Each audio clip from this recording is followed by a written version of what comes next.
ভণ্টিক লৈ মই আহি পালোহি ক'ত জানেনে? জনাইছো ৰ'ব।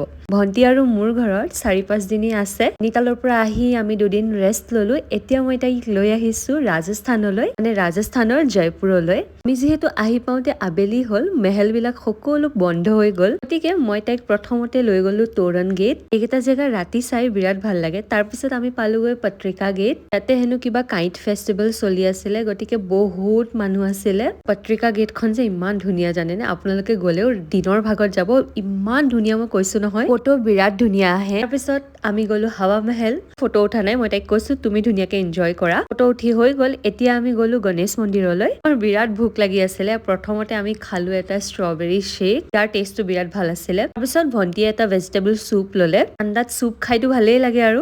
প্ৰায় ৰাতি 9:30 আমি আহি পাই গ'লোহি প্ৰপাৰ্টি। মই এয়াৰবিএনবি লৈছিলো কাৰণ যাতে মই নিজে বনাই কৰি খাবলৈ পাৰো। জয়পুৰৰ খানাত বহুত মছলা থাকে, মই একেবাৰে মছলা দিয়া বস্তু খাবলৈ নোৱাৰো। এই প্ৰপাৰ্টিটো বিৰাট ধুনীয়া হয়। লোকেশ্যনটোতো চেন্ট্ৰেল হয়ে, লগতে বস্তুবোৰো বহুত ধুনীয়া এভেইলেবল। চবতছে ইম্পৰ্টেণ্ট জেগাটো বহুত ছেফ আছিলে। গতিকে তাতকে বেছি আৰু কি লাগে।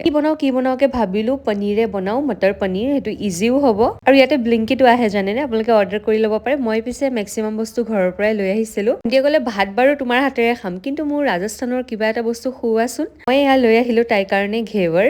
ঘেৱৰ কিন্তু সঁচাকে বহুত টেষ্টি হয়। আপোনালোকেও যদি ৰাজস্থান আহে এবাৰ ট্ৰাই কৰি চাব। তাইতো বিৰাট ভাল পালে ঘেৱৰ খাই। আৰু এইফালে মোৰ ডিনাৰ ৰেডি হৈ গ'ল। বনালো আজি আলু ভাজি, মটৰ পনীৰ আৰু লগতে চেলাড। এতিয়া আমি খাওঁ। নেক্সট ভিডিঅ'ত লগ